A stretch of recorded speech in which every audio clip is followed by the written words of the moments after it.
and we're coming to a critical phase in the Premier League, in fact in the whole season.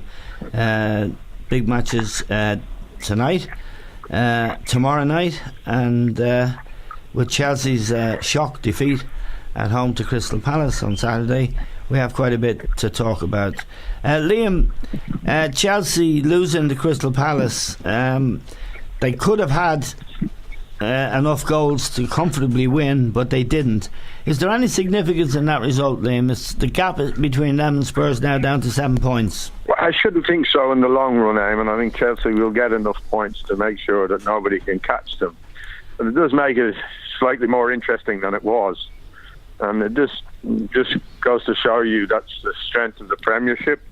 You know, anybody can beat anyone. You know, like the various other leagues in Europe, I think there's probably more chance of that happening in England than anywhere else. You know, Palace, who are struggling, put up a great fight and got the job done. But as you say, Chelsea, on any other day, take their chances and they win comfortably.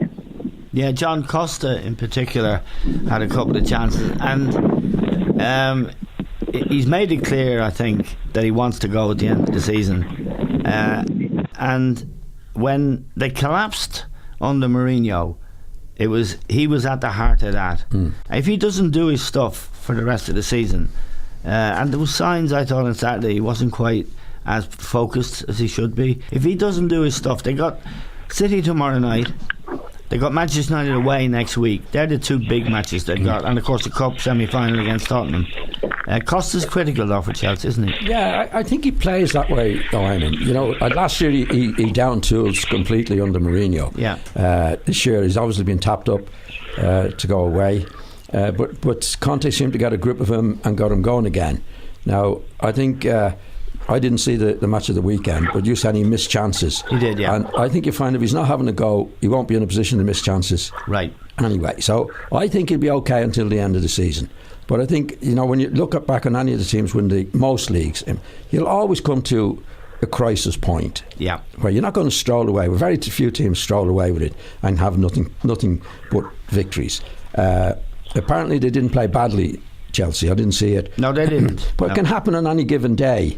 You know, like I go back to my time in Leeds. I remember playing in 1968, it was a long time ago. We had a record number of points, a record 2 defeats in 42 matches. But one time in October, we got a 5-1 hiding at Burnley. Yeah. You know, it can happen on any given day. But what we'll find out tomorrow, what the real teams do is they come back. Yeah. Big match against City tomorrow. Big match. But I think Conte has been very, very good, as we know. We'll say, okay, that happened. Now we get back to winning ways. I can't see them collapsing. It can happen. We saw with Newcastle years ago. Remember under Keegan, they were waiting for and they collapsed. But I can't see that happening. It's a possibility. But I think the really good teams say, okay, that was a bad defeat. We'll pick ourselves up and we'll go again. Now